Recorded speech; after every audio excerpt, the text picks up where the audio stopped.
तो दोस्तों एक और नई वीडियो में आप सभी का स्वागत है। आज की इस वीडियो में हम बात करने जा रहे हैं हिज थ्री डॉटर्स नाम की इस बेहतरीन मूवी के बारे में, जो कि अभी हमें देखने को मिली है। तो आज हम इस वीडियो में इस मूवी की पूरी जानकारी बताई गई। ये एक ड्रामा कॉमेडी मूवी है और एक तरह से OTT पर ही हमें देखने को मिली है। तो पूरी जानकारी मैं इसके बारे में आपको बताता हूँ। वीडियो को लाइक कर दे। अब इसके बारे में हम जानना चालू करते हैं।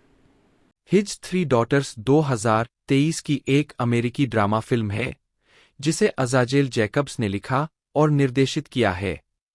फिल्म में कैरी कून, नताशा लियोन और एलिजाबेथ ओल्सन तीन अलग-अलग बहनों के रूप में है जो अपने बीमार पिता की देखभाल करने के लिए फिर से साथ आती है।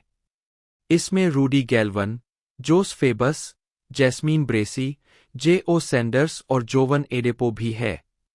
इसका प्रीमियर 9 सितंबर 2023 को टोरंटो अंतर्राष्ट्रीय फिल्म महोत्सव में होगा और 20 सितंबर 2024 को नेटफ्लिक्स पर इसकी स्ट्रीमिंग की शुरुआत से पहले इसे 6 सितंबर 2024 को संयुक्त राज्य अमेरिका के चुनिंदा सिनेमाघरों में रिलीज किया जाएगा।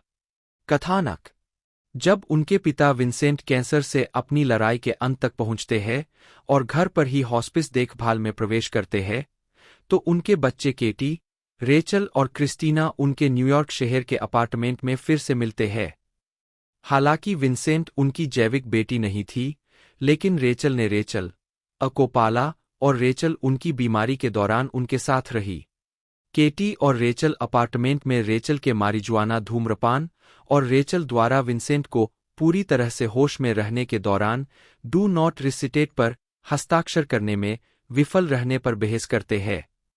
हालांकि रेचल जोर देकर कहती है कि विंसेंट को उसके धूम्रपान से कोई आपत्ति नहीं थी, केटी रेचल को इसे बाहर करने के लिए मजबूर करती है। केटी ने रेचल की आलोचना की जब उसने पाया कि फ्रिज में सेब के 3 बैग के अलावा कोई खाना नहीं है। एंजल, एक धर्मशाला कार्यकर्ता, नर्स मिराबेला के साथ घर का दौरा करती है और बहनों को चेतावनी देती है कि उनके पिता बहुत अचानक मर सकते हैं। क्रिस्टीना इस तथ्य से मोहित हो जाती है कि मिराबेला उसकी बेटी का नाम साझा करती है। बाद में, केटी विंसेंट के लिए एक मृत्युलेख लिखने के लिए संघर्ष करती है और राहेल खेल सट्टेबाजी पर जुनूनी हो जाती है, जबकि बेडरूम में जाने से इनकार करती है जहां विंसेंट लेटा हुआ है, आमतौर पर बेहोश। एंजल बहनों को बताता है कि विंसेंट ने बहुत तेजी से प्रगति की है और जल्द ही मर जाएगा। विवाद का एक बिंदु यह बन जाता है कि जब विंसेंट मर जाता है, तो रेचल उनके परिवार के लंबे समय से किराए पर नियंत्रित अपार्टमेंट की लीज होल्डर बन जाएगी। कैटी को विशेष रूप से लगता है कि रेचल बस उसके मरने का इंतजार कर रही है ताकि वह अपार्टमेंट को विरासत में ले सके। क्रिस्टीना परेशान हो जाती है कि रेचल को लगता है कि वह ड्रग के इस्तेमाल से प्रभावित हुई है, क्योंकि वह ग्रेटफुल डेड की लंबे समय से प्रशंसक है। बहनों को थोड़ी देर के लिए लगता है कि विंसेंट मर रहा है। घटना के दौरान रेचल अभी भी कमरे में प्रवेश नहीं करती है। क्रिस्टीना और कैटी शराब के साथ जश्न मनाती है कि उनके पिता अभी तक नहीं मरे हैं। रेचल अपने बॉयफ्रेंड बेंजी के साथ रहती है, जो अपनी बहनों के व्यवहार से निराश है, खासकर केटी, जो ब्रुकलिन में पास में रहने के बावजूद विंसेंट की बहुत कम मदद करती है। हालांकि रेचल उसे मना करती है, लेकिन वह उनसे भिड़ जाता है, उन्हें रेचल के साथ बुरा व्यवहार करने के लिए डांटता है, जबकि रेचल ही उनके पिता की देखभाल करती थी, और कहता है कि जब उसने आखिरकार सेब के अलावा कुछ भी खाना बंद कर दिया, तो रेचल ही उसके लिए सेब काटती थी। वह यह भी बताता है कि वह विंसेंट का दोस्त था, और हालांकि केटी ने पहले उसे अजनबी कहा था, लेकिन वह उससे आखिरी बार तब मिला था जब वह उससे मिलने आई थी, जिसके बारे में वह टिप्पणी करता है कि कुछ महीने पहले की बात है। कैटी राहेल से माफी मांगने की कोशिश करती है, लेकिन राहेल गुस्से से उसकी माफी को ठुकरा देती है। दोनों में लड़ाई होती है और क्रिस्टीना बीच में आ जाती है और गुस्से में चिल्लाते हुए कहती है कि वह उन दोनों से नफरत करती है। कैटी घर लौटने पर विचार करती है, लेकिन क्रिस्टीना उन तीनों को बात करने और अपने मतभेदों को दूर करने की कोशिश करने के लिए मना लेती है। कैटी यह जानकर हैरान हो जाती है कि क्रिस्टीना को उससे कुछ समस्याएं हैं। क्रिस्टीना उन दोनों से जो कुछ भी कहती है उसके लिए माफी मांगती है और कहती है कि उसका जीवन उतना सही नहीं है जितना लगता है। कैटी राहेल से माफी मांगती है, लेकिन केवल सेब के बारे में गलत होने के लिए। जब कैटी पट्टे की बात उठाती है तो राहेल परेशान होकर कहती है कि जब विंसेंट मर जाएगा तो वह घर छोड़कर चली जाएगी। बातचीत तब खत्म होती है जब कैटी सुझाव देती है कि राहेल विंसेंट की बेटी से कम है। अगले दिन केटी और रेचल एंजेल की बार-बार गलत भविष्यवाणी के कारण एक दूसरे से जुड़ जाते हैं कि विंसेंट की मृत्यु कब होगी, और बहनों के बीच रिश्ते सुधरने लगते हैं। रेचल केटी को विंसेंट की मृत्युलेख लिखने में मदद करती है और आखिरकार विंसेंट के कमरे में प्रवेश करती है और उसे उस दिन की अपनी बातचीत के बारे में बताती है। केटी रेचल से कहती है कि उसे अपार्टमेंट में ही रहना चाहिए। तीनों बहनें एक साथ विंसेंट के कमरे में प्रवेश करती है और वह उनसे लिविंग रूम में अपनी पसंदीदा कुर्सी पर बैठने के लिए कहता है। विंसेंट अचानक अपने मेडिकल उपकरण उतार देता है और इधर-उधर घूमना शुरू कर देता है। अपने हैरान और खुश बच्चों से वह उनमें से प्रत्येक के लिए अपने प्यार, न्यूयॉर्क शहर और जीवन और मृत्यु की प्रकृति के बारे में एक आलाप करता है, लेकिन अपनी कुर्सी पर वापस देखने पर उसे एहसास होता है कि वहां बैठने के कुछ ही समय बाद उसकी मृत्यु हो गई। अज़ाजेल जैकब्स, जन्म 27 सितंबर 1972, एक अमेरिकी फिल्म निर्देशक और पटकथा लेखक है। वह प्रयोगात्मक फिल्म निर्माता केन जैकब्स के बेटे हैं। 2-3 उनकी लघु फिल्मों में किर्क एंड केरी 1997 और मैसेज मशीन 2002 शामिल है, और उनकी विशेषताओं में प्रशंसित the good times kid 2005, momma's man 2008, Terri 2011, the lovers 2017, French exit 2020 और हिज 3 डॉटर्स 2023 शामिल है। जीवनी। जैकब्स मैनहट्टन के ट्रिबेका पड़ोस में एक यहूदी परिवार में पले बड़े। 4 उन्होंने बेयर्ड रस्टिन हाई स्कूल में पढ़ाई की। 5 उन्होंने सनी परचेज से फिल्म में स्नातक की डिग्री और AFI कंजर्वेटरी से मास्टर डिग्री प्राप्त की। 6-7 2011 तक जैकब्स लॉस एंजिल्स में रहते हैं। 5 आजीविका। उनकी feature the good times kid 2005 एक माइक्रोबजट फिल्म थी जिसने एक पंथ का अनुसरण प्राप्त किया और बाद में कीनो इंटरनेशनल द्वारा फिर से रिलीज किया गया। जैकब्स की फिल्म मोम्माज मैन का प्रीमियर सनडांस फिल्म फेस्टिवल 2008 में हुआ। 8 कीनो इंटरनेशनल द्वारा रिलीज होने पर द न्यूयॉर्क टाइम्स ने फिल्म को स्वतंत्र फिल्म परिभाषित घोषित किया। 9 2011 में जॉन सी रेली अभिनीत जैकब्स की फिल्म टेरी, जिसे पैट्रिक डेविड ने लिखा था, का प्रीमियर सनडांस में प्रतियोगिता में और लोकार्नो और BFI लंदन फिल्म फेस्टिवल की फिल्म ऑन द स्क्वायर में अंतर्राष्ट्रीय स्तर पर प्रतियोगिता में हुआ। 2014 और 2015 के दौरान जैकब्स ने Sky HBO show Doll and Em के 2 सीजन का निर्देशन किया। उन्होंने एक लेखक और निर्माता के रूप में भी काम किया। 2017 में जैकब्स ने द लवर्स फिल्म लिखी और निर्देशित की, जिसे A24 ने टॉप स्पेशलिटी बॉक्स ऑफिस पर रिलीज किया। 10 इस फिल्म में Debra Winger, Tracy Letts, Melora Walters और एडन गिलन ने अभिनय किया था।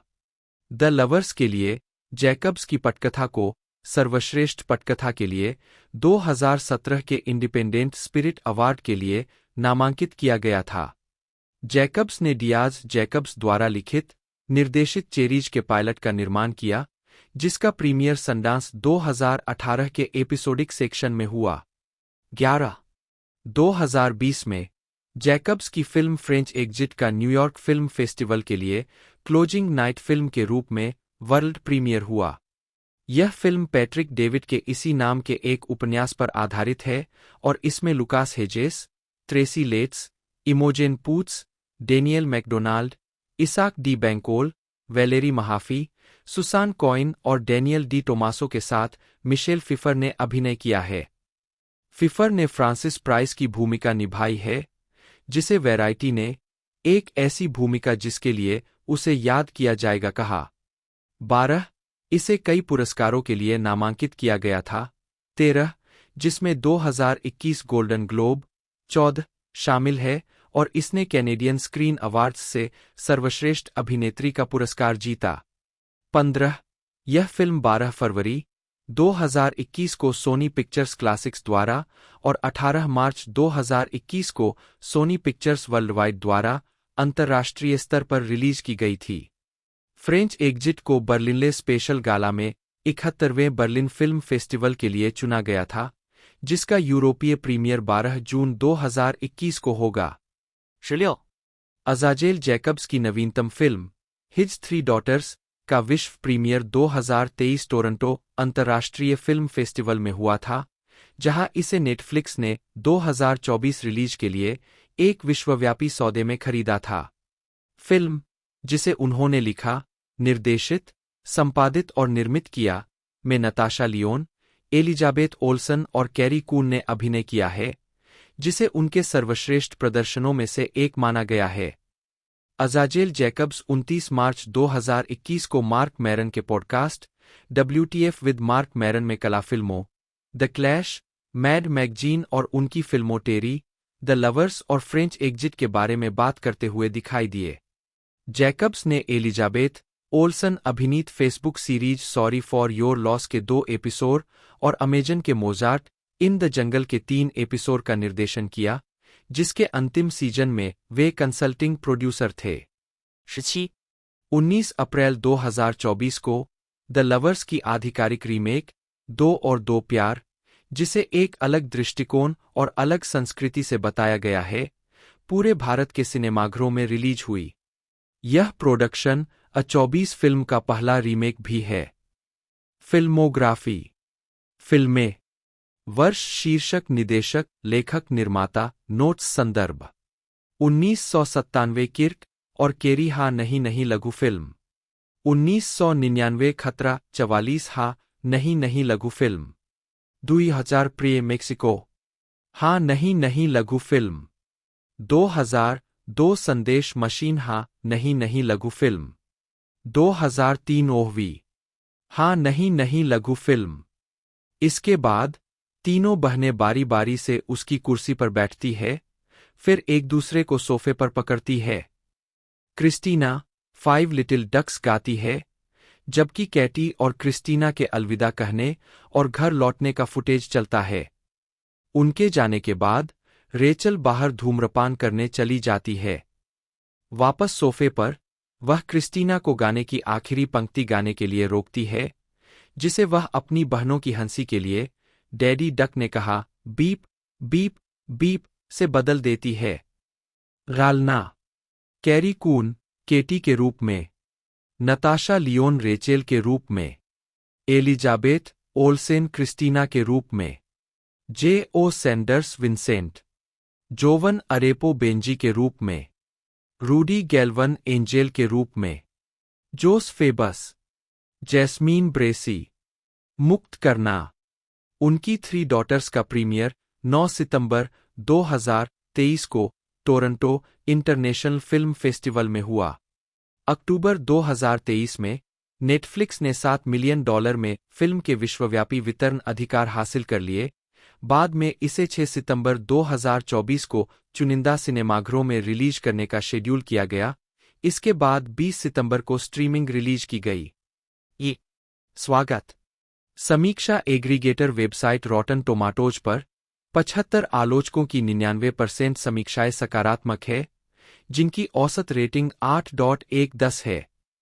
वेबसाइट की आम सहमति कहती है, कांटेदार पारिवारिक गतिशीलता से निपटते हुए एक कंबल की तरह गर्म रहते हुए, his 3 daughters Natasha Lyonne, Elizabeth Olsen और कैरी कून के लिए एक सम्मोहक शोकेस है। 2 मेटाक्रिटिक, जो भारित औसत का उपयोग करता है, ने 30 आलोचकों के आधार पर फिल्म को 100 में से 84 का स्कोर दिया, जो सार्वभौमिक प्रशंसा दर्शाता है। हिज थ्री डॉटर्स के लिए समीक्षाएं आमतौर पर सकारात्मक रही है। वैनिटी फेयर ने फिल्म को एक अद्भुत शोकेस कहा है। 4 और हॉलीवुड रिपोर्टर ने तीनों अभिनेत्रियों के प्रदर्शन की सराहना करते हुए इसे असाधारण बताया है। ओ नोट्स: केटी और क्रिस्टीना के जन्म के कुछ समय बाद ही विंसेंट की पहली पत्नी की मृत्यु हो गई। विंसेंट ने बाद में रेचल की मां से विवाह किया, जिनकी भी मृत्यु हो गई, और उसके बाद भी उन्होंने रेचल का पालनपोषण जारी रखा। उम्र के मामले में केटी सबसे बड़ी है, उसके बाद रेचल और क्रिस्टीना सबसे छोटी है। टिमोथी क्लेयर हेडिंगटन, जन्म 1950, एक अमेरिकी अरबती, हेडिंगटन ऑयल के सीईओ और मालिक, एक फिल्म निर्माता और रियल एस्टेट डेवलपर है। 1、2、3。प्रारंभिक जीवन: टिमोथी क्लेयर हेडिंगटन एक भूविज्ञानी पिता, क्लेयर डब्ल्यू हेडिंगटन और कैथरीन मेयर हेडिंगटन के बेटे हैं। 4, 5, 6 उनका एक भाई, ग्रेगरी हेडिंगटन और एक बहन, जीनेट कर्न है। 5, 6 2013 में उनके भाई ग्रेगरी ने ओक्लाहोमा के 21वें गवर्नर डेविड बोरेन की बेटी कैरी क्रिस्टीन बोरेन से शादी की। 7 हेडिंगटन ने टेनिस छात्रवृत्ति पर ओक्लाहोमा विश्वविद्यालय में भाग लिया और इतिहास में कला स्नातक की डिग्री के साथ स्नातक किया। 1 उन्होंने पासाडेना, कैलिफोर्निया में फुलर थियोलॉजिकल सेमिनरी से धर्मशास्त्र और मनोविज्ञान में स्नातक की डिग्री प्राप्त की। 1 और एले काउंटी अस्पताल में अपना मनोविज्ञान निवास पूरा किया। उन्हें अपने एल्मा मेटर से मानद डॉक्टरेट की उपाधि मिली है। उद्धरण आवश्यक: आजीविका, तेल उद्योग। अपने भूविज्ञानी पिता और चाचा से प्रेरित होकर हेडिंगटन ने 1978 में ओक्लाहोमा सिटी में स्थित एक तेल और गैस उत्पादक हेडिंगटन ऑयल की स्थापना की। 7 1984 में उन्होंने अपनी कंपनी को डलास में स्थानांतरित कर दिया। हेडिंगटन वर्तमान में डलास मुख्यालय वाली कंपनी हेडिंगटन रिसोर्सेज, इंक. के अध्यक्ष और एकमात्र शेयरधारक है। कंपनी मुख्य रूप से तेल और प्राकृतिक गैस, रियल एस्टेट, होटल विकास, फिल्म निर्माण, निजी इक्विटी और मनोरंजन में केंद्रित है।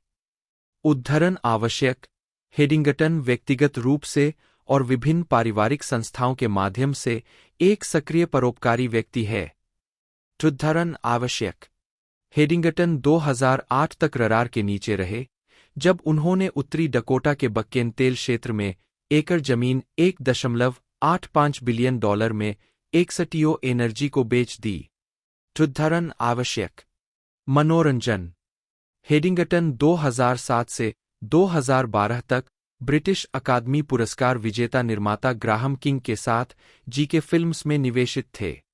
8, 9 इसके बाद उन्होंने 2 प्रोडक्शन कंपनियां बनाई, टैंगो एंटरटेनमेंट और ले लाइन एंटरटेनमेंट। एक फिल्म निर्माता कार्यकारी निर्माता के रूप में हेडिंगटन ने ह्यूगो, सहनिर्माता और world war Z, EP credit सहित कई परियोजनाओं पर काम किया है। 11、हेडिंगटन ने एंजेलिना जोली की पहली फीचर निर्देशन film in the land of blood and honey का निर्माण किया। 12 फिल्म ने स्टेनली क्रेमर को एक उपलब्धि या योगदान के लिए जीता, जो उत्तेजक सामाजिक मुद्दों को सुलभ और उत्थानशील तरीके से उजागर करता है। 13 वे गोर वर्बिंस्की की एनिमेटेड फिल्म रंगों के कार्यकारी निर्माता थे। 11、अन्य प्रस्तुतियों में the Young Victoria, 14 the Tourist, 12 Edge of Darkness, 14 the Rum Diary, 15 और टीवी मिनी सीरीज कैमलॉट शामिल है। 9、हेडिंगटन ने फिल्म और टेलीविजन सीरीज के वित्तपोषण और निर्माण के लिए क्रमशः लिया बुमन और थेरेसा स्टील पेज के साथ मिलकर टैंगो एंटरटेनमेंट और ले लाइन एंटरटेनमेंट की सहस्थापना की। 16、17、 2013 में हेडिंगटन ने ग्रैमी पुरस्कार विजेता संगीत निर्माता मैक्स मार्टिन के साथ मिलकर संगीत में जूलियट का निर्माण किया। इस नाटक का प्रीमियर नवंबर 2019 में लंदन के शाफ्टसबरी थिएटर में हुआ। इसे 2020 में 9 ओलिवियर पुरस्कार नामांकन मिले, जिसमें से 3 जीते। 18。 रियल एस्टेट। हेडिंगटन ने डाउनटाउन डलास में एक होटल विकसित किया, द जॉल, जो दुनिया के अग्रणी होटलों का सदस्य है। 8। जॉल एक ऐतिहासिक इमारत है जिसे प्रसिद्ध वास्तुकार और डिजाइनर एडम तिहानी द्वारा बुटीक होटल में बदल दिया गया है। हेडिंगटन ने हाल ही में पूर्व रिपब्लिक नेशनल बैंक भवन का नवीनीकरण पूरा किया है, जिसे अब मेन स्ट्रीट पर 20 मंजिली अपार्टमेंट बिल्डिंग ड्रेकस्टोन में बदल दिया गया है। 19。 हेडिंगटन को डाउनटाउन डलास के पुनरोद्धार में अग्रणी माना गया है। 20。 परोपकार। हेडिंगटन गैरलाभकारी संस्था हेडिंगटन इंस्टीट्यूट के सह-संस्थापक है। 21, जिसका मुख्यालय पासाडेना, कैलिफोर्निया में है। इसका मिशन दुनिया भर में उन पहले उत्तरदाताओं और देखभाल करने वालों का समर्थन करना है जिन्होंने भावनात्मक आघात का अनुभव किया है। हेडिंगटन अपने समुदाय में कला, शिक्षा और स्वास्थ्य के अपने समर्थन के माध्यम से एक सक्रिय परोपकारी व्यक्ति बने हुए हैं, जिसमें डिफा डलास 22 और एजिंग माइंड फाउंडेशन शामिल है। 23。 सम्मान। हेडिंगटन को नवंबर 2013 में ओक्लाहोमा हॉल ऑफ फेम में शामिल किया गया था। 24। व्यक्तिगत जीवन। वह डलास, टेक्सास में रहते हैं। 1। फिल्मोग्राफी। जब तक अन्यथा उल्लेख न किया जाए, वे सभी फिल्मों के निर्माता थे। पतली परत। वर्ष पतली परत श्रेय 2009 युवा विक्टोरिया, 2010 अंधेरे का किनारा, लंदन बुलेवार्ड। पर्यटक 2011 रंगों कार्यकारी निर्माता। हिमगो। कून ने 2013 में अभिनेता और नाटककार ट्रेसी लेथ से शादी की। 38 उनका एक बेटा 2018 में पैदा हुआ, 39 और एक बेटी 2021 में पैदा हुई। 40। अभिनय श्रेय। पतली परत। चाबी उन फिल्मों को दर्शाता है जो अभी तक रिलीज नहीं हुई है। वर्ष शीर्षक भूमिका नोट्स। 2014 मृत लड़की मार्गो गो डन, 2016 अजीब मौसम बर्ड, 2017 समय का ध्यान रखना एलिजाबेथ। इजी को पूरे शहर में चोदा जाता है, वर्जीनिया। पोस्ट मेग ग्रीनफील्ड। 2018 एक सफेद पूंछ वाले हिरन शिकारी की विरासत Linda Ferguson. Avengers Infinity War Proxima Midnight. स्वजन मोर्गन हंटर। विधवाओं अमांडा नन। 2020 आशियाना Allison O'Hara. 2021 Ghostbusters Afterlife Callie Spengler. 2023 Boston Strangler Jean Cole. उनकी 3 बेटियां केटी, एक और खुशी का दिन Irene. 2024 Ghostbusters Frozen Empire Callie Spengler. Lake George Phyllis. Natasha Bianca Lyonne Braunstein बटा LION बटा ली OHN। 2 जन्म 4 अप्रैल 1979, एक अमेरिकी अभिनेत्री, लेखिका, टेलीविजन निर्देशक और निर्माता है। अपनी विशिष्ट कर्कश आवाज और सख्त व्यक्तित्व के लिए जानी जाने वाली। 3-4 उन्हें मिले पुरस्कारों में 2 screen actors guild award, 5 prime time Emmy award, 2 golden globe award और 1 क्रिटिक्स चॉइस टेलीविजन अवार्ड के लिए नामांकन शामिल है। बाल कलाकार के रूप में काम करने के बाद, लियोन 1990 के दशक के अंत में Everyone Says I Love You 1996, Slums of Beverly Hills 1998, But I am a Cheerleader 1999 और अमेरिकन पाई 1999 में अपनी भूमिकाओं से प्रमुखता में आईं। 2000 के दशक में विभिन्न स्वतंत्र फिल्मों में काम करने के बाद, उन्होंने नेटफ्लिक्स की orange Is the New black 2013 से 2019 में निकी निकोल्स की भूमिका के साथ व्यापक पहचान हासिल की। उनके बाद के टेलीविजन काम में पीकॉक का पोकर फेस 2023 वर्तमान और नेटफ्लिक्स की रशियन डॉल 2019 से 2022 शामिल है। रशियन डॉल में अभिनय करने के अलावा, लियोन ने श्रृंखला के सहनिर्माण, लेखन, निर्देशन और कार्यकारी निर्माता के रूप में काम किया। उन्हें 2023 में टाइम मैगजीन द्वारा दुनिया के 100 सबसे प्रभावशाली लोगों में से एक नामित किया गया था।五、प्रारंभिक जीवन। लियोन का जन्म न्यूयॉर्क शहर में हुआ था। 2 इवेट बुचिंगर, 2 और आरोन ब्राउनस्टीन की बेटी, जो एक boxing promoter, race car driver और रेडियो होस्ट थे। 6 लियोन के माता पिता रूढ़िवादी यहूदी परिवारों से थे और उनका पालन पोषण रूढ़िवादी तरीके से हुआ था। 7 8 उनकी मां का जन्म पेरिस में हुआ था। 9 हंगेरियन यहूदी माता पिता के घर जो होलोकॉस्ट से बचे थे। 10、11、12、13、14。लियोन ने मजाक में कहा है कि उनके परिवार में मेरे पिता की ओर से फ्लैटबश और मेरी मां की ओर से ऑशविट्ज शामिल है। 2 उनकी दादी एला 15 एक बड़े परिवार से आई थीं, लेकिन केवल वह और उनकी 2 बहनें और 2 भाई ही जीवित बचे, जिसका श्रेय लियोन ने उनके सुनहरे बालों और नीली आंखों को दिया है। 2 लियोन के दादा मॉरिस बुचिंगर लॉस एंजल्स में एक घड़ी कंपनी संचालित करते थे। युद्ध के दौरान वह एक चमड़े के कारखाने में काम करने वाले गैर-यहूदी के रूप में बुडापेस्ट में छिप गए। 2 लियोन ने अपने जीवन के पहले 8 साल ग्रेट नेक, न्यूयॉर्क में गुजारे। 10 16 वह और उनका परिवार इजराइल चले गए, जहां उन्होंने 1.5 साल बिताए। इजराइल में रहते हुए लियोन ने 1989 की इजरायली बच्चों की फिल्म अप्रैल फूल हिब्रू में भाग लिया, जिससे अभिनय में उनकी रुचि शुरू हुई। 7 17 उसके माता पिता का तलाक हो गया और लियोन और उसका बड़ा भाई एडम अपनी मां के साथ संयुक्त राज्य अमेरिका लौट आए। 10 न्यूयॉर्क शहर वापस जाने के बाद लियोन ने रमज स्कूल में दाखिला लिया, जो एक निजी यहूदी स्कूल था।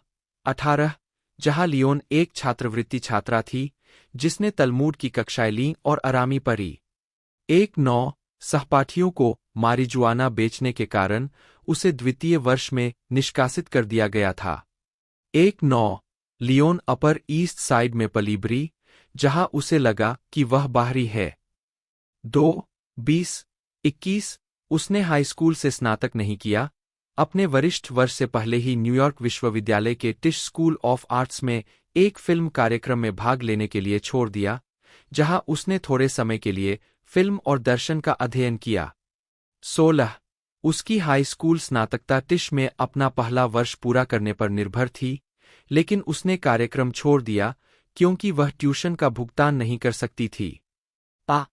लियोन अपने पिता से अलग हो गई थीं, जो 2013 में मैनहट्टन के 6ठे जिले के लिए न्यूयॉर्क सिटी काउंसिल के डेमोक्रेटिक उम्मीदवार थे।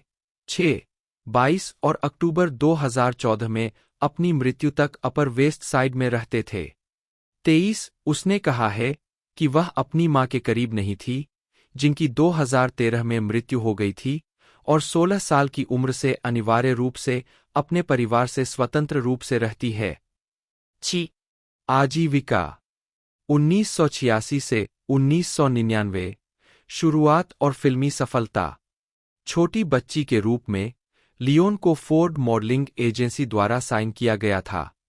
24 उन्हें 7 साल की उम्र में पीवी के प्लेहाउस में आवर्ती चरित्र ओपल के रूप में लिया गया था, जहां वह सितंबर और दिसंबर 1986 के बीच दिखाई दी, और उसी साल माइक निकोल्स की कॉमेडी ड्रामा हार्टबर्न में एक छोटी सी भूमिका के साथ अपनी फिल्म की शुरुआत की।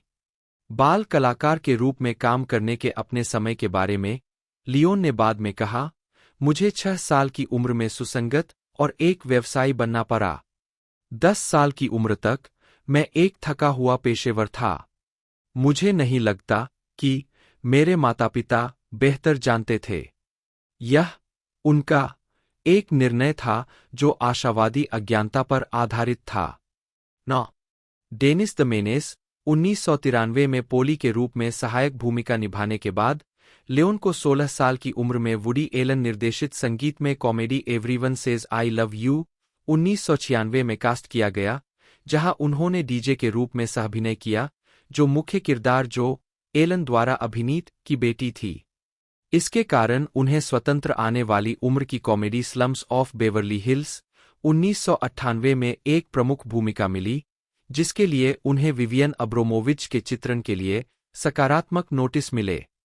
25 द वाशिंगटन पोस्ट के लिए लिखते हुए माइकल ओसुलिवन ने कहा, लियोन विवियन के भ्रम, जिज्ञासा, घृणा और शरीर और मानस के बारे में इच्छा के संयोजन को व्यक्त करने में अद्भुत है। अन्य फिल्मों में लोगों की बेटियों की एक श्रृंखला को निभाने के बाद 1999 में लियोन ने व्यंग्यपूर्ण romantic comedy but I am a cheerleader में यौन रूप से भ्रमित किशोरी मेगन ब्लूमफील्ड की भूमिका निभाई।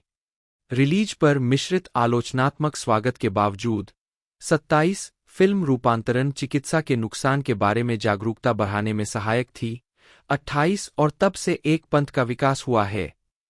29 उसी वर्ष लियोन ने जेसिका की छोटी लेकिन महत्वपूर्ण भूमिका निभाई, एक भूमिका जिसे उन्होंने फिल्म के 2 सीक्वल में दोहराया, अमेरिकन पाई 1999 में 30, जिसने बॉक्स ऑफिस पर 230 मिलियन अमेरिकी डॉलर से अधिक की कमाई की। 31 1999 में अन्य फिल्म प्रस्तुतियों में डेट्रॉयट रॉक सिटी में क्रिस्टीन और फ्रीवे टू उत्तरार्ध 1996 की मूल फिल्म का अनुवर्ती अपनी हिंसा और अश्लीलता के कारण खराब रूप से प्राप्त हुआ था। 32 लेकिन लियोन के किशोर वेश्या क्रिस्टल वैन म्यूथर के चित्रण की प्रशंसा उसके सांसारिक कठोर स्वभाव के लिए की गई थी। कैरी एलेक्जेंड्रा कून, जन्म 24 जनवरी 1981, एक अमेरिकी अभिनेत्री है। टेलीविजन पर उन्होंने HBO drama series the leftover 2014 से 2017 में अभिनय किया है और FX एंथोलॉजी सीरीज फार्गो 2017 के तीसरे सीजन में ग्लोरिया बर्गल की भूमिका निभाई है। उन्होंने द लेफ्टओवर के लिए सर्वश्रेष्ठ अभिनेत्री का क्रिटिक्स चॉइस टेलीविजन अवार्ड जीता और फार्गो के लिए उन्हें उत्कृष्ट लीड अभिनेत्री के लिए प्राइम टाइम एमी अवार्ड के लिए नामांकित किया गया। उन्होंने anthology drama series the Sinner 2018 के दूसरे सीजन में भी अभिनय किया और 2022 से HBO period drama series the Gilded Age में एक महत्वाकांक्षी सोशलाइट की भूमिका निभाई है। मंच पर कून को 2012 में Who's Afraid of Virginia Woolf के पुनरुद्धार में उनके प्रदर्शन के लिए टोनी पुरस्कार के लिए नामांकित किया गया था। फिल्म में उन्होंने thriller gone girl 2014, crime film widows 2018, राजनीतिक ड्रामा द पोस्ट 2017 और ड्रामा द नेस्ट 2020 और हिज 3 डॉटर्स 2024 में अभिनय किया है। वह superhero film Avengers Infinity War 2018 में प्रॉक्सिमा मिडनाइट के रूप में भी दिखाई दी है और अलौकिक कॉमेडी फिल्मों घोस्टबस्टर्स आफ्टर लाइफ 2021 और घोस्टबस्टर्स फ्रोजन एम्पायर 2024 में अभिनय किया है। प्रारंभिक जीवन और शिक्षा। कैरी एलेक्जेंड्रा कून का जन्म कोपले, ओहियो में 24 जनवरी 1981 को हुआ था। 2 उनके पिता का नाम पाउला नी प्लोनेस और माता का नाम जॉन कून है। 3 उनकी एक बड़ी बहन, एक बड़ा भाई और 2 छोटे भाई है। 1 उन्होंने 1999 में कोपले हाई स्कूल से स्नातक की उपाधि प्राप्त की। इसके बाद माउंट यूनियन विश्वविद्यालय में दाखिला लिया, जहां से उन्होंने 2003 में अंग्रेजी और स्पेनिश में BA की डिग्री हासिल की। 2006 में उन्होंने विस्कॉन्सिन मेडिसन विश्वविद्यालय से अभिनय में MFA अर्जित किया। 4、5、 आजीविका। कैरियर का आरंभ। कून ने अपने करियर की शुरुआत क्षेत्रीय थिएटर से की थी। विस्कॉन्सिन मेडिसन विश्वविद्यालय से स्नातक होने के बाद कून को तुरंत मेडिसन रिपर्टरी थिएटर द्वारा भर्ती किया गया और उन्होंने आवर टाउन के निर्माण में अपने पेशेवर मंच की शुरुआत की। मेडिसन रिपर्टरी थिएटर के साथ अपनी शुरुआत के बाद कून अमेरिकन प्लेयर्स थिएटर में शामिल हो गई और 4 सीजन तक उनके साथ रहीं। कून 2008 में शिकागो चली गई और रेमी बम्पो थिएटर कंपनी में ब्रोंटे के निर्माण के साथ शिकागो में अपनी शुरुआत की। कून कई वर्षों तक शिकागो और विस्कॉन्सिन के बीच आती जाती रहीं, शिकागो प्रस्तुतियों, मिल्वॉकी में प्रस्तुतियों और अमेरिकन प्लेयर्स थिएटर के साथ सीजन के बीच बारी बारी से। इन वर्षों के दौरान कून ने विस्कॉन्सिन स्थित एक वीडियो गेम कंपनी के लिए मोशन कैप्चर का काम करके अपना खर्च चलाया। 6 7 8 9 10 11 12 13। कून की सफलता 2010 में आई जब उन्हें स्टेपेनवुल्फ थिएटर कंपनी के production Who's Afraid of Virginia Woolf में हनी की भूमिका के लिए चुना गया। इस भूमिका के परिणामस्वरूप उन्हें तुरंत शिकागो प्रोडक्शन में आगे की भूमिकाएं मिलीं और उन्होंने प्रोडक्शन के बाद वाशिंगटन, डीसी और न्यूयॉर्क सिटी में प्रदर्शन किए, जिससे उनका ब्रॉडवे डेब्यू हुआ। अपने प्रदर्शन के लिए उन्होंने थिएटर वर्ल्ड अवार्ड जीता और प्ले में सर्वश्रेष्ठ फीचर अभिनेत्री के लिए टोनी अवार्ड नामांकन प्राप्त किया। 14, 15, 16 वैरायटी के स्टीवन ऑक्समैन ने ब्रॉडवे पुनरुद्धार को एक लगातार तीव्र प्रोडक्शन के रूप में वर्णित किया और कहा कि कैरी कून एक विशेष रूप से संवेदनशील, सहानुभूतिपूर्ण हनी बनती है। 17 एसोसिएटेड प्रेस के मार्क कैनेडी ने पुनरुद्धार को आश्चर्यजनक करार दिया और कून को बहुत नाजुक प्रदर्शन देने के लिए कहा। 18 कून ने 2011 में अल्पकालिक एनबीसी श्रृंखला द प्लेबॉय क्लब के एक एपिसोड में अपनी पहली स्क्रीन शुरुआत की। बाद में उन्होंने law and order, special victims unit, Ironside और इंटेलिजेंस में अतिथि भूमिका निभाई। दरार 2014 में टोनी पुरस्कार के लिए नामांकन के बाद कून को HBO drama series the leftover में जस्टिन थेरॉक्स, एमी ब्रेनमैन और एन डॉव्ड के साथ मुख्य पात्रों में से एक के रूप में चुना गया था। 19 उसी वर्ष उन्होंने गॉन गर्ल में अपनी फिल्मी शुरुआत की, जो 2012 के इसी नाम के उपन्यास पर आधारित और डेविड फिंचर द्वारा निर्देशित थी। 20 21 2015 की शुरुआत में कून ने प्लेराइट्स होराइजन्स में प्लेसबो के ऑफ ब्रॉडवे प्रोडक्शन की मुख्य भूमिका में अभिनय किया। 22 उन्होंने अपने पति ट्रेसी लेट्स के 2015 से 2016 सीजन के नाटक मैरी पेज मार्लो के रीडिंग में भी भाग लिया और शिकागो में प्रोडक्शन में प्रदर्शन करने के लिए बातचीत कर रही थीं, अगर द लेफ्टओवर के साथ उनके फिल्मांकन शेड्यूल की अनुमति होती। 23 दिसंबर 2015 में यह घोषणा की गई कि कून मार्च से मई 2016 तक शिकागो में स्टेपेनवुल्फ थिएटर कंपनी के लिए मैरी पेज मार्लो में शीर्षक चरित्र को चित्रित करने वाली 6 अभिनेत्रियों में से एक होंगी। 24 अप्रैल 2015 में कून ने यूनाइटेड टैलेंट एजेंसी के लिए गेश एजेंसी छोड़ दी। 25-26 दिसंबर 2015 में उन्होंने निर्देशक करेन मोनक्रिफ और ब्लमहाउस प्रोडक्शंस के लिए horror romance the keeping hours फिल्माया। 27 कून ने एफएक्स एंथोलॉजी श्रृंखला फार्गो के तीसरे सीजन में ग्लोरिया बर्गल की मुख्य भूमिका में अभिनय किया। 28 उन्हें अपनी भूमिका के लिए एक सीमित श्रृंखला या मूवी में उत्कृष्ट लीड अभिनेत्री के लिए नामांकन मिला और फार्गो और द लेफ्टओवर दोनों के लिए ड्रामा में व्यक्तिगत उपलब्धि के लिए टीसीए पुरस्कार जीता। 2017 में उन्होंने ग्रेट चॉइस फिल्माया, जो 1990 के दशक के रेड लॉबस्टर विज्ञापन की नकल करने वाली एक डरावनी शॉट थी। 29 उसी वर्ष उन्होंने स्टीवन स्पीलबर्ग निर्देशित ऐतिहासिक ड्रामा फिल्म द पोस्ट में वास्तविक जीवन की पत्रकार मेग ग्रीनफील्ड की भूमिका निभाई। 30 2018 में कून ने स्टीव मैकवीन हीस्ट थ्रिलर फिल्म विडोज में सह अभिनय किया।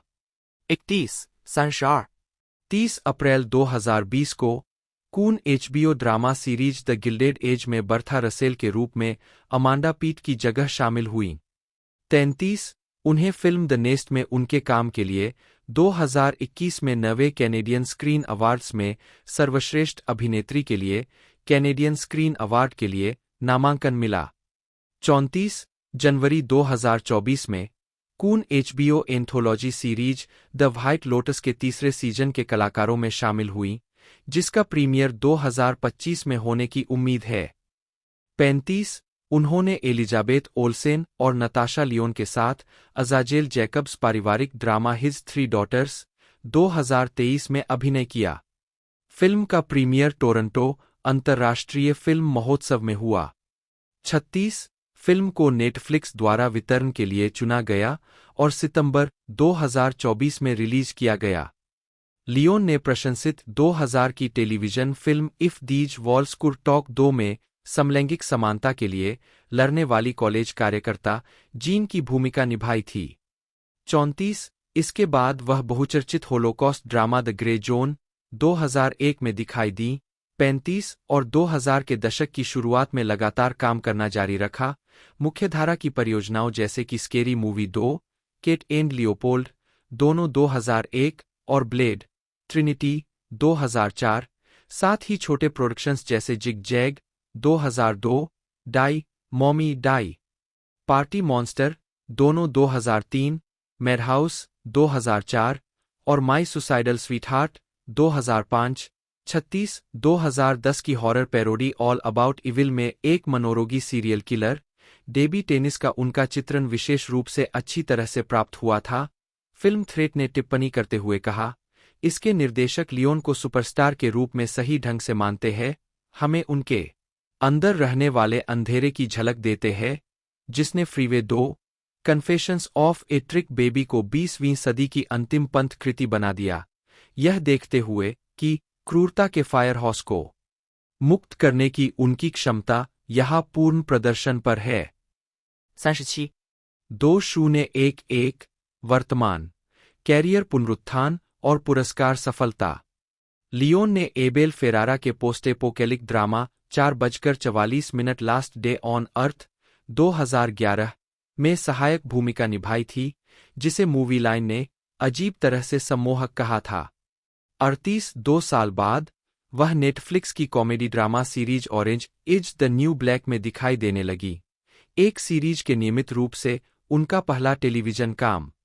39 आलोचक जेल कैदी निकी निकोल्स के उनके चित्रण को लेकर बहुत उत्साहित थे। 40 41 42 जिसके लिए उन्हें कॉमेडी सीरीज में उत्कृष्ट अतिथि अभिनेत्री के लिए 2014 प्राइम टाइम एमी अवार्ड के लिए नामांकन मिला। 43 और 2 बार सम्मानित किया गया उनके सहकलाकारों के साथ। डेविड क्रोनबर्ग की फिल्मों से प्रेरित साइकेडेलिक हॉरर फीचर एंटीबर्थ 2016 में हार्ड पार्टी करने वाली लू के रूप में लियोन का काम 44 ने विशेष ध्यान आकर्षित किया।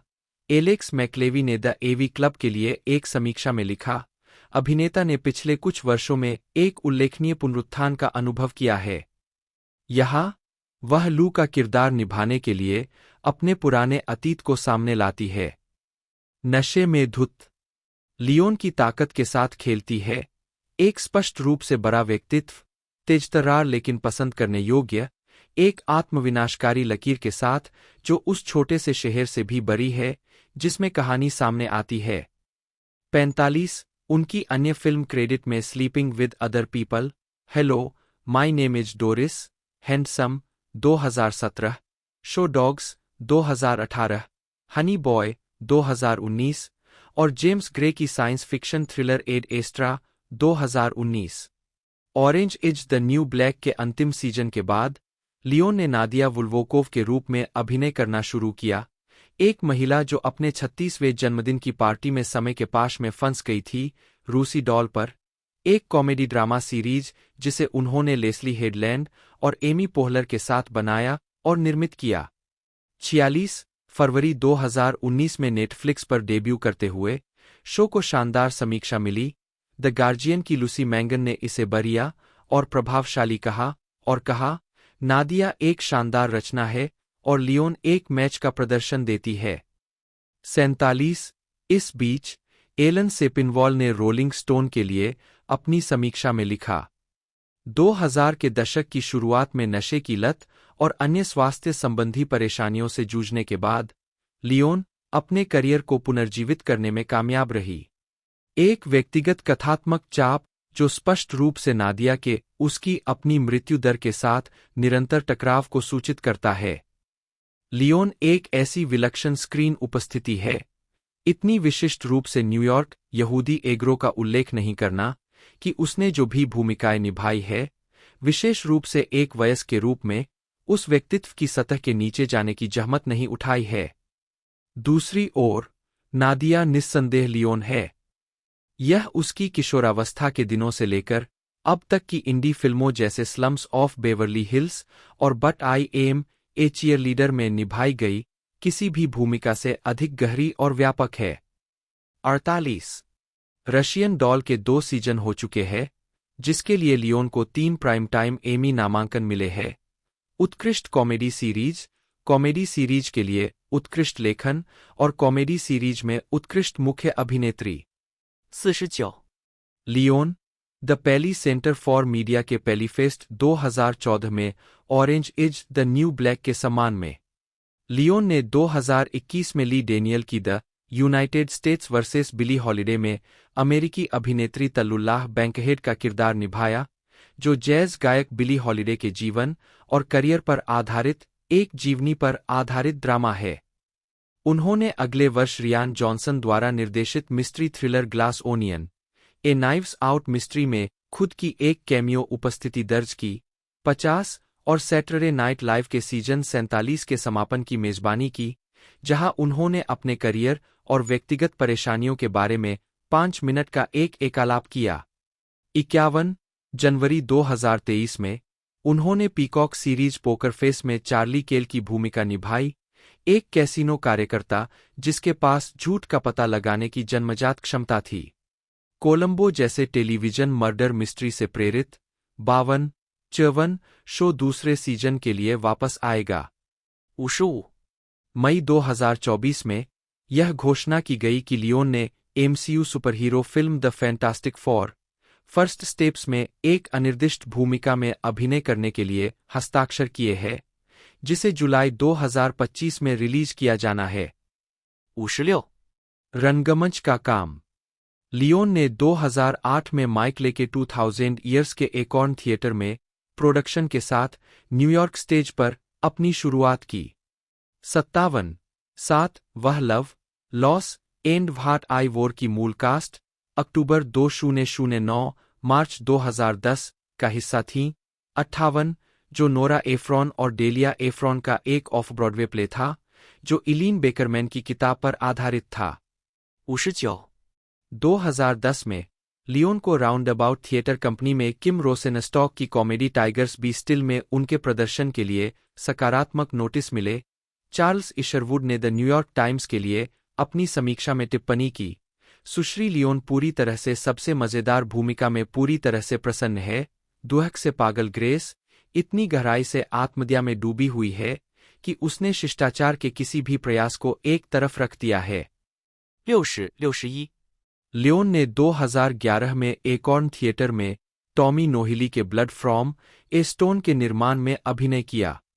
62 अगले वर्ष उन्होंने वीमेन बिहाइंड बार्स के एक लाभ प्रदर्शन में भाग लिया। 64 निर्देशन और निर्माण लियोन ने फैशन ब्रांड केंजो के लिए अत्यथार्थवादी लघु फिल्म कैबिरिया चैस्टिटी के साथ 2017 की शरद ऋतु में अपना निर्देशन पदार्पण किया।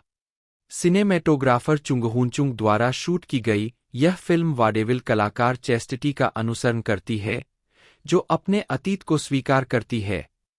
65 66 67 रशियन डॉल और पोकर फेस के एपिसोड लिखने और निर्देशित करने के अलावा लियोन ने अपने अंतिम सीजन में Orange Is the New black का एक एपिसोड निर्देशित किया। 68 और हुलू शो श्रिल और हाई फिडेलिटी का एक एपिसोड। एलिजाबेथ चेस ओल्सन, जन्म 16 फरवरी 1989, एक अमेरिकी अभिनेत्री है। कैलिफोर्निया के शेरमैन ओक्स में जन्मी ओल्सन ने 4 साल की उम्र में अपनी बहनों मैरी केट और एशले ओल्सन के साथ अभिनय करना शुरू कर दिया था। उन्होंने 2011 में थ्रिलर मार्था मार्सी में मार्लेन में अपनी पहली फिल्म भूमिका निभाई, जिसके लिए उन्हें प्रशंसा मिली और क्रिटिक्स चॉइस मूवी अवार्ड के लिए नामांकित किया गया। ओल्सन को बाफ्टा राइजिंग स्टार अवार्ड के लिए नामांकित किया गया और 2 साल बाद न्यूयॉर्क विश्वविद्यालय से स्नातक किया। ओल्सेन ने Marvel Cinematic Universe media franchise में वांडा मैक्सिमॉफ बटा स्कारलेट विच के अपने चित्रण के लिए दुनिया भर में पहचान हासिल की, जो सुपरहीरो फिल्मों Avengers, Age of Ultron 2015, Captain America, Civil War 2016, Avengers, Infinity War 2018, Avengers Endgame 2019 और Doctor Strange in the Multiverse of Madness 2022 के साथ साथ मिनिस्ट्रीज वांडाविजन 2021 और व्हाट इफ 2023 के दूसरे सीजन में दिखाई दी। वांडाविजन में उनके प्रदर्शन ने उन्हें प्राइम टाइम एमी अवार्ड और गोल्डन ग्लोब अवार्ड के लिए नामांकित किया। मार्वल के साथ अपने काम के अलावा ओल्सन ने मॉन्स्टर फिल्म गॉडजिला 2014, मिस्ट्री फिल्म Wind River 2017, dramedy Ingrid Goes West 2017 और पारिवारिक ड्रामा हिज 3 डॉटर्स 2024 में अभिनय किया। उन्होंने drama series sorry for your loss 2018 से 2019 में एक विधवा के रूप में कार्यकारी निर्माता और अभिनय किया, जिसके लिए उन्हें क्रिटिक्स चॉइस टेलीविजन अवार्ड के लिए नामांकन मिला। ओल्सन ने तब से मिनिस्ट्रीज लव एंड डेथ 2023 में कैंडी मोंटगोमरी का किरदार निभाया है, जिसके लिए उन्हें एक और गोल्डन ग्लोब अवार्ड के लिए नामांकित किया गया था। प्रारंभिक जीवन और शिक्षा। एलिजाबेथ चेस ओल्सेन एक का जन्म 16 फरवरी 1989 को कैलिफोर्निया के शेरमैन ओक्स में हुआ था। 2-3 उनकी मां जार्नी एक पूर्व नर्तकी है, जबकि उनके पिता डेव एक रियल एस्टेट एजेंट है। 4-5 वह जुड़वां फैशन डिजाइनर मैरी केट और एशले ओल्सेन की छोटी बहन है, जो बच्चों के रूप में सफल टेलीविजन और फिल्म अभिनेत्री बन गईं। ओल्सेन का एक बड़ा भाई, एक छोटा सौतेला भाई और एक छोटी सौतेली बहन भी है। 5 उसके माता पिता का 1996 में तलाक हो गया। 6 ओल्सेन ने 4 साल की उम्र में अभिनय करना शुरू कर दिया था। 7 मैरी केट और एशले की परियोजनाओं में दिखाई दे रही थीं, जिसमें 1994 की television film How the West Was Fun. 8-9-10 एक बच्चे के रूप में उन्होंने अभिनय कक्षाएं लीं और संगीत थिएटर शिविर में समय बिताया। 8 मैरी केट के खाने के विकार की ओर मीडिया का ध्यान जाने के कारण ओल्सेन ने 2004 में अभिनय का पीछा करना लगभग छोड़ दिया था। 11 वह कैलिफोर्निया के स्टूडियो सिटी में कैंपबेल हॉल स्कूल गईं। 12 ओल्सेन ने न्यूयॉर्क विश्वविद्यालय NYU के टिश स्कूल ऑफ द आर्ट्स में भाग लिया, जिसके दौरान उन्होंने अटलांटिक थिएटर कंपनी में कक्षाएं ली और रूस में मॉस्को आर्ट थिएटर स्कूल में एक सेमेस्टर बिताया। 5 उन्होंने नाटक डस्ट के 2008 के ऑफ ब्रॉडवे प्रोडक्शन और नाटक इम्प्रेशनिज्म के 209 के ब्रॉडवे प्रोडक्शन में अंडरस्तरी भूमिकाएं प्राप्त कीं, जिसके कारण उन्हें एक एजेंट हासिल हुआ। 5-8 ओल्सेन ने जनवरी 2013 में NYU से स्नातक। आजीविका। प्रारंभिक भूमिकाएं और प्रशंसा 2011 से 2014। 2013 सैन डिएगो कॉमिक कॉन में ओल्सेन ने अपने फिल्मी करियर की शुरुआत 2011 की थ्रिलर फिल्म मार्था मार्सी में मार्लेन से की थी। 14 इस फिल्म और उनके अभिनय को सनडांस फिल्म फेस्टिवल में इसके प्रीमियर के बाद आलोचकों की प्रशंसा मिली थी। 15-16 ओल्सेन ने मार्था नाम की एक युवा महिला के किरदार के लिए कई पुरस्कार नामांकन अर्जित किए, जो एक पंथ में अपने जीवन से भागने और अपने परिवार के पास लौटने के बाद भ्रम से पीड़ित थी। 15-17 जिसमें सर्वश्रेष्ठ अभिनेत्री के लिए क्रिटिक्स चॉइस मूवी अवार्ड और सर्वश्रेष्ठ महिला लीड के लिए इंडिपेंडेंट स्पिरिट अवार्ड शामिल थे।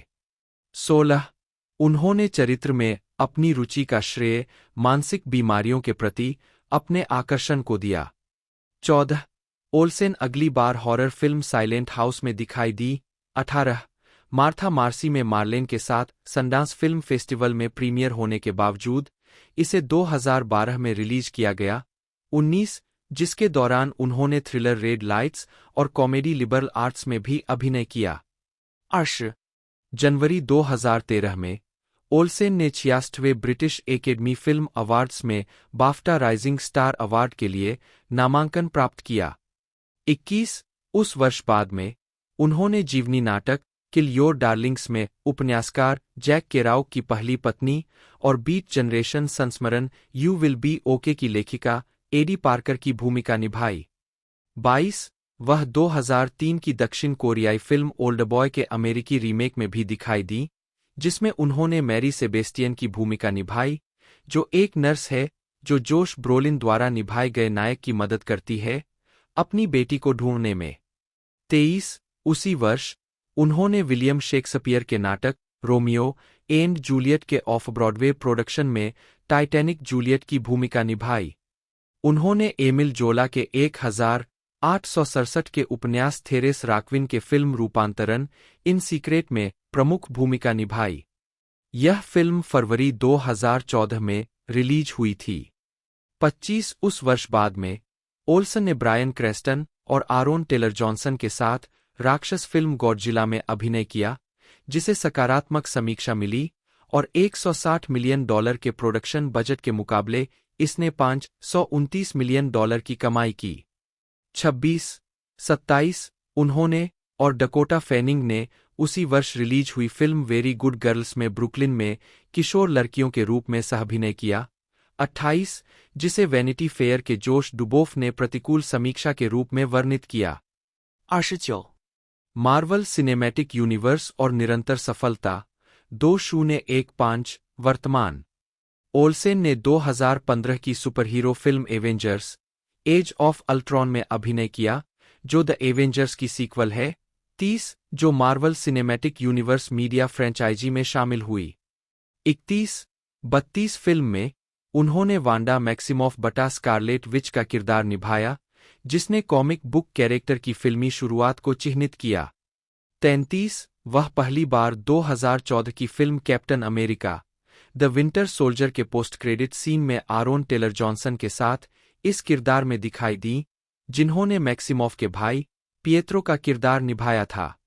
31-34 ओल्सेन ने सोकोविया नामक एक काल्पनिक देश से उत्पन्न उच्चारण के साथ भूमिका निभाई, जिसे उन्होंने स्लोवाकियाई के समान बताया।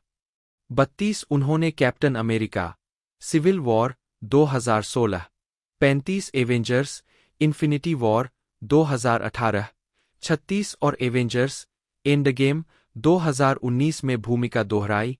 37 जिनमें से आखिरी अब तक की दूसरी सबसे ज्यादा कमाई करने वाली फिल्म बन गई। 38 भूमिका के साथ ओल्सन प्रसिद्धि के लिए बरी।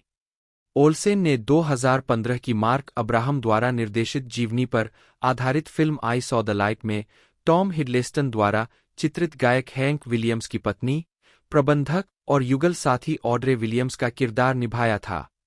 41 2017 में उन्होंने मिस्ट्री फिल्म विंड रिवर में एक नौसिखिया FBI एजेंट की भूमिका निभाई और comedy drama film Ingrid Goes West में एक सोशल मीडिया प्रभावकार की भूमिका निभाई।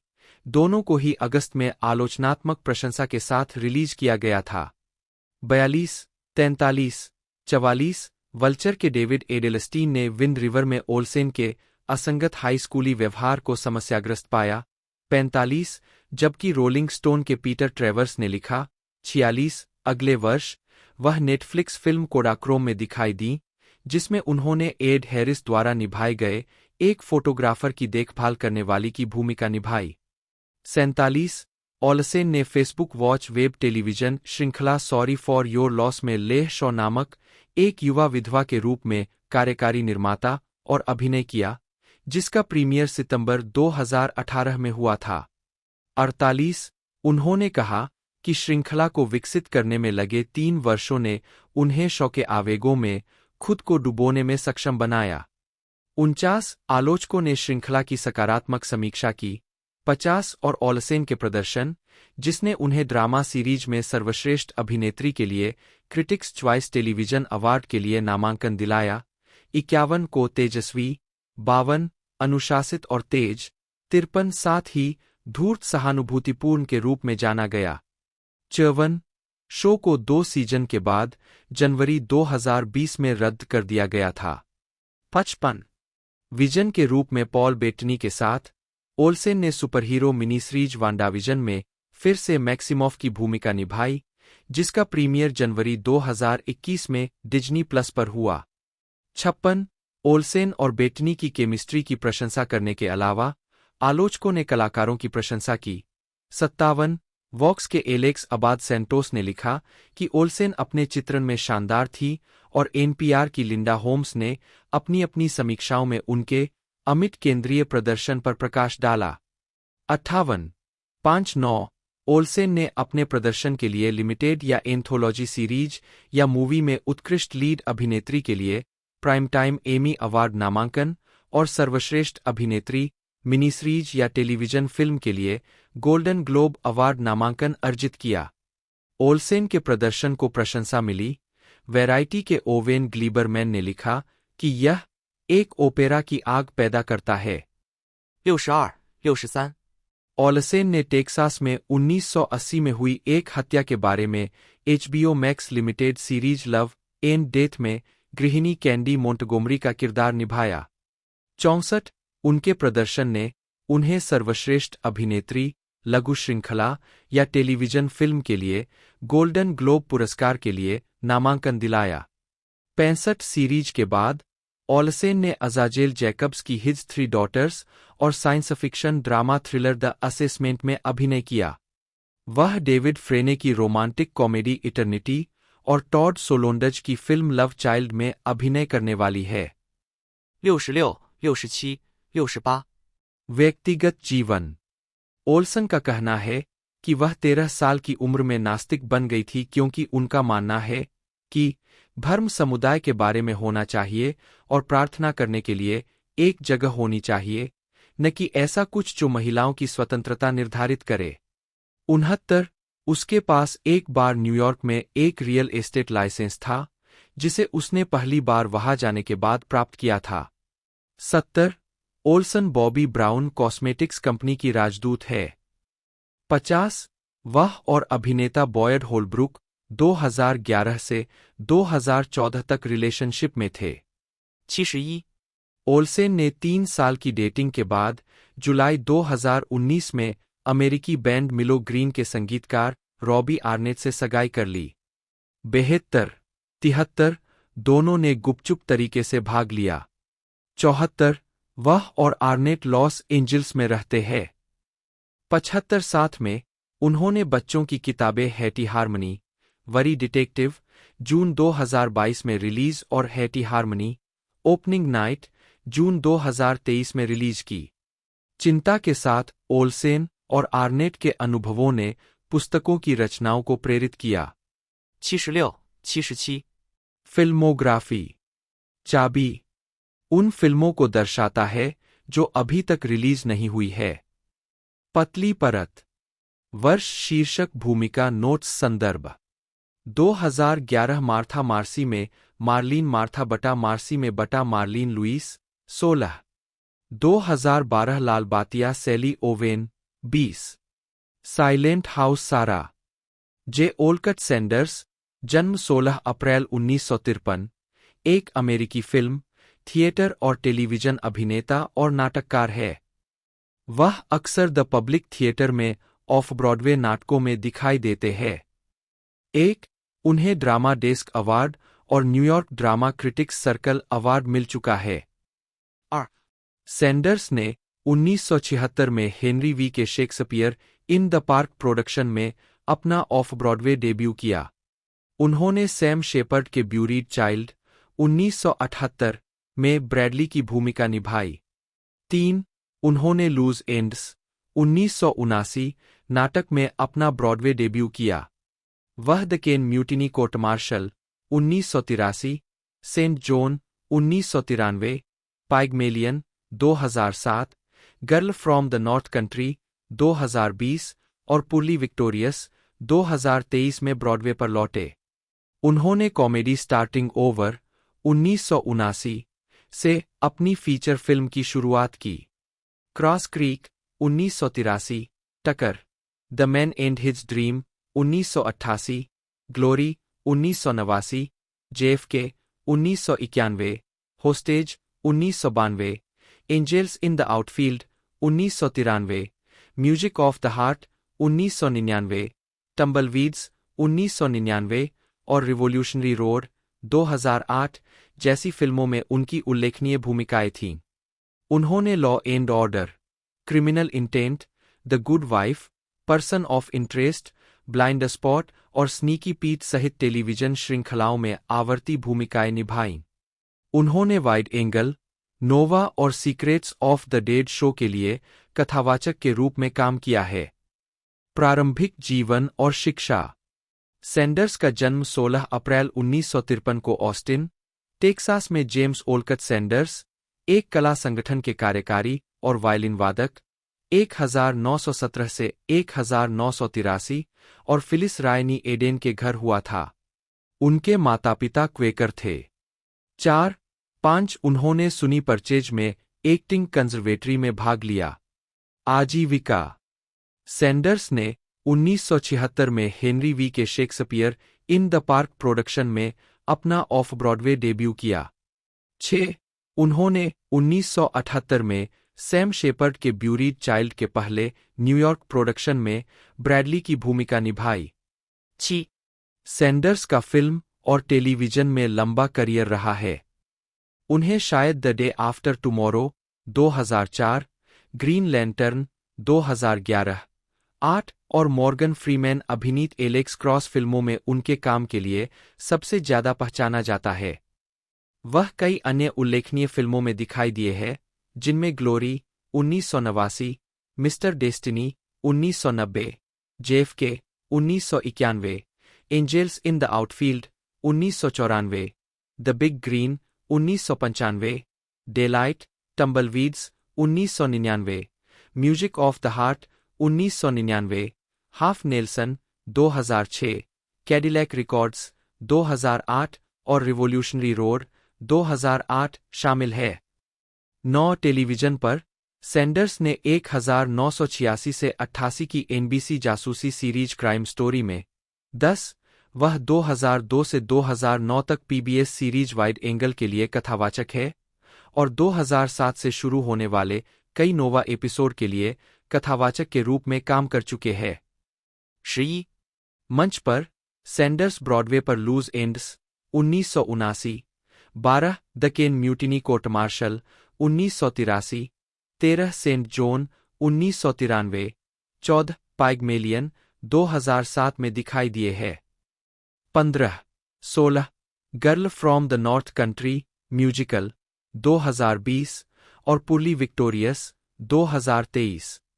ऑफ ब्रॉडवे वह 2006 में सर डेविड हरे के स्टफ हैपन्स में जॉर्ज डब्ल्यू बुश के रूप में दिखाई दिए। 17-18 उन्होंने शेक्सपियर के कई नाटकों में अभिनय किया। A Midsummer Night's Dream, Bottom 2007, Hamlet के पिता का भूत Player King Gravedigger 2008, Twelfth Night Sir Toby Belch के रूप में 2009 और शेक्सपियर के टाइटस एंड्रोनिकस 2011 में शीर्षक भूमिका। 19 सैंडर्स एप्पल फैमिली प्लेज में दिखाई दिए, जो रिचर्ड नेल्सन द्वारा लिखित नाटकों की एक श्रृंखला है, जो 2010 में पब्लिक थिएटर में ऑफ ब्रॉडवे चला। That Hopey Changey Thing 2011, Sweet and Sad 2012, Sorry और 2013 Regular Singing. 20 Sanders Delacorte Theater, Central Park में शेक्सपियर में किसी भी अन्य अभिनेता की तुलना में अधिक नाटकों में दिखाई दिए हैं। 21 उनका पहला नाटक अनएक्सप्लोर्ड इंटीरियर रवांडा नरसंहार के बारे में नवंबर 2015 में वाशिंगटन डीसी के एटलस परफॉर्मिंग आर्ट्स सेंटर में शुरू हुआ था। वह 1 दशक से अधिक समय से इस पर काम कर रहे थे। अशार अभिनय श्रेय पतली परत वर्ष शीर्षक भूमिका नोट्स 1979 से शुरू लैरी जे सैंडर्स के रूप में श्रेय दिया गया। 1982 चालाकी काट्स 1983 Cross Creek Charles Rawlings Eddie Macon की दौड़ Rudy Potts 1987 Misfit Brigade Lance Corporal Wolfgang Tiny Kreutzfeld 1988 Tucker वह आदमी और उसका सपना किर्बी टकर के वकील पेंसिल्वेनिया के राजकुमार ट्रूपर जो 1989 वैभव जनरल जॉर्ज क्रॉकेट स्ट्रांग एक आदमी जिसका नाम हॉक है अधिकारी ब्रोगन युवा सवार लॉन्गले 1990 मिस्टर डेस्टिनी जैकी अर्ल सीमेंट हेड बम्पर 1991 जेकेएफ लू इवोन। शुक्र से मुलाकात स्टीफन टेलर। वी.आई. वार्शॉस्की मरे रायरसन। 1992 बंधकों टेरी ए. एंडरसन। लियोन ने माया रूडोल्फ के साथ मिलकर प्रोडक्शन कंपनी एनिमल पिक्चर्स की स्थापना की। 71 इसका पहला ग्रीनलिट प्रोजेक्ट स्केच कॉमेडी स्पेशल सारा कूपर एवरीथिंग्स फाइन 2020 था, जिसे लियोन ने निर्देशित किया था। 72 company Russian doll, poker face, लूट और animated series the second best hospital in the Galaxy का भी निर्माण करती है। 73 74 75 अक्टूबर 2023 में यह घोषणा की गई कि रूडोल्फ ने कंपनी से नाता तोड़ लिया है, जिससे लियोन को एनिमल बैनर तले खुद काम करना पड़ेगा। 76 मई 2024 में उन्होंने प्रोडक्शन कंपनी सिस्टर के साथ एक समझौते पर हस्ताक्षर किए, जो आगामी एनिमल प्रोजेक्ट्स पर लियोन के साथ सहयोग करेगी। 77 अपनी निर्देशन शैली के बारे में लियोन ने आधुनिक फिल्म निर्माण की सरलता के साथ निराशा व्यक्त की है। उन्होंने कहा कि वह फ्रेम को बहुत सारी जानकारी से भरकर इसका प्रतिकार करना पसंद करती है। उन्होंने आगे कहा, मुझे लगता है कि लोगों को यह बताने में खतरा है कि चमकदार रोशनी, स्पष्ट चीजें जो बिल्कुल सही अर्थ देती है, अच्छी कहानी है। वह यह भी मानती है कि शोध एक सफल कथा के लिए महत्वपूर्ण है। जितनी हो सके उतनी किताबें पढ़े, जितनी हो सके उतनी फिल्में देखे और जितना हो सके उतना संगीत सुने, ताकि आप वास्तव में उन कहानियों को समझ सकें जो आप बता रहे हैं। 78 सार्वजनिक छवि। लियोन को बैकस्टेज, बस्ट, दीवा, ग्लैमर, हार्पर बाजार, the Hollywood reporter, interview, nylon, out, paper, variety, Venus और द वार्प सहित पत्रिकाओं के कवर पर दिखाया गया है। 79 80 81 82 83 84 85 86 87 88 89 90 91। अपने कठोर व्यक्तित्व के बारे में बात करते हुए लियोन ने 2023 में एक पत्रकार से कहा, मैं अपने पूरे जीवन में डी नीरो से चोरी करती रही हूं।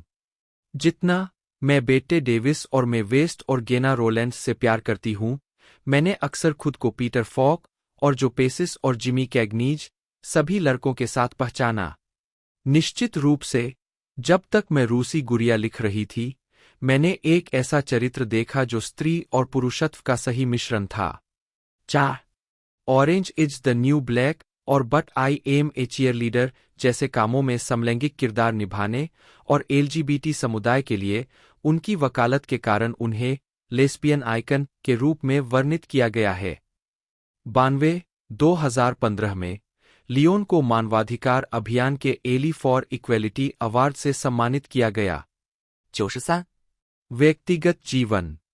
1997 में लियोन ने ग्रेमर्सी पार्क के पास एक अपार्टमेंट खरीदने के लिए everyone Says I Love you से मिले अपने वेतन का इस्तेमाल किया। 10 2023 तक वह न्यूयॉर्क शहर के ईस्ट विलेज में रहती है और लॉस एंजल्स में एक आवास की मालिक है। 94 95 96। रिश्ते। अपने जैविक परिवार से अलग, लियोन ने दोस्तों और सहयोगियों के माध्यम से विकसित किए गए चुने हुए परिवार के महत्व पर चर्चा की है। 97 वह एमी पोहलर, माया रूडोल्फ और जेनिक्जा ब्रावो को अपने निजी दोस्तों में गिनती है। 19 वह विशेष रूप से मेलानी लिनस्की और क्लेया डुवेल के करीब है। 98 उन्होंने क्लो सेविग्नी के साथ अपनी दोस्ती के बारे में कहा, वह मेरी सबसे अच्छी दोस्त से कहीं बढ़कर है, वह वास्तव में मेरी बहन बन सकती है। 99 लियोन खुद को सीधे तौर पर पहचानती है। 93 लेकिन उन्होंने अपनी कामुकता के बारे में भी कहा है, मैं सेक्स को ज्यादा इस तरह से देखती हूं। मैं कौन सी शरारत कर सकती हूं? मैं इस तीसरी श्रेणी में हूं। मेरी कामुकता और लिंग ज्यादातर मजेदार शरारती जैसा है। 97 लियोन ने 1990 के दशक के अंत में एडवर्ड फर्लांग और 2010 की शुरुआत में एंड्रयू जिपर्न को डेट किया। 101 उन्होंने 2014 में कॉमेडियन और अभिनेता फ्रेड आर्मेन को डेट करना शुरू किया, लेकिन अप्रैल 2022 में पुष्टि की कि रिश्ता खत्म हो गया है। 102 दोनों करीबी दोस्त बने हुए हैं। 103 स्वास्थ्य और कानूनी परेशानियां। 2000 के दशक की शुरुआत में लियोन ने कानूनी समस्याओं का अनुभव किया और शराब के प्रभाव में गाड़ी चलाने के लिए गिरफ्तार किया गया। 104 और अपने पड़ोसियों को धमकाने वाली घटनाओं के लिए। 105 2005 में उसके व्यवहार के बारे में अन्य किराएदारों द्वारा शिकायतों के बाद उसे उसके मकान मालिक अभिनेता माइकल रैपापोर्ट ने बेदखल कर दिया। 106 2005 में लियोन को मैनहट्टन के बेथ इजराइल मेडिकल सेंटर में छद्म नाम से भर्ती कराया गया था। वह हेपेटाइटिस सी, संक्रामक एंडोकार्डिटिस और एक ढह गए फेफड़े से पीड़ित थी। वह हेरोइन की लत के लिए मेथाडोन उपचार भी ले रही थी। 107 जनवरी 2006 में उसकी गिरफ्तारी का वारंट जारी किया गया था क्योंकि वह अपनी पिछली कानूनी समस्याओं से संबंधित अदालत की सुनवाई में शामिल नहीं हो पाई थी।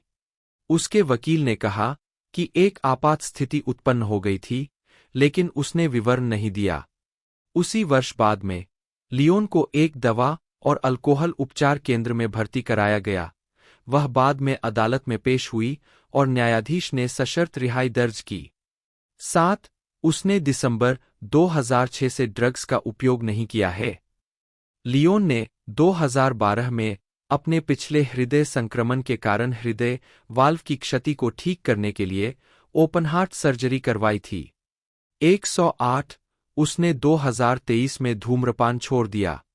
109 प्रभाव और रुचियां। लियोन ने पेशेवर प्रेरणा के रूप में जॉन कैसवेट्स, पीटर फॉक, लू रीड, नोरा एफ्रॉन और डेलिया एफ्रॉन का हवाला दिया है।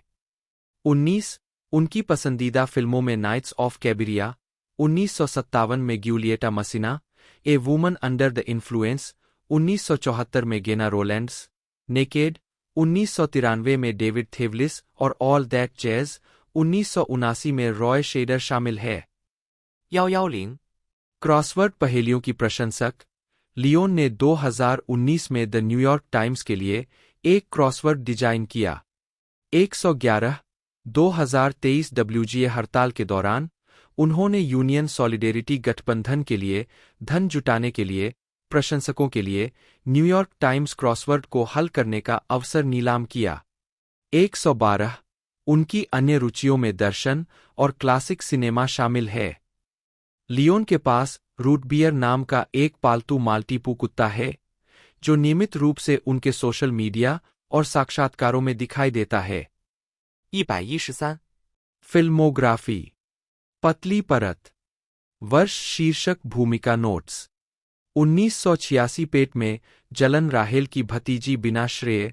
8 1989 पहली अप्रैल को बनाया गया मूर्ख नताशा। 1990 एक आदमी जिसका नाम सार्ज था अरब लड़की। 1993 डेनिस खतरा पोली। 1996 हर कोई कहता है मैं तुमसे प्यार करता हूं जुना डीजे बर्लिन। 1998 बेवर्ली हिल्स की मलिन बस्तियां विवियन अब्रोमोविच। क्रिपेंडॉर्फ जनजाति शेली क्रिपेंडॉर्फ। दोस्तों ये जो मूवी है ये हमें नेटफ्लिक्स के OTT प्लेटफॉर्म पर देखने को मिली है और रेटिंग की बात की जाए तो इसकी रेटिंग 10 में से 7.6 की रही है, जो कि बहुत ही बेहतरीन है।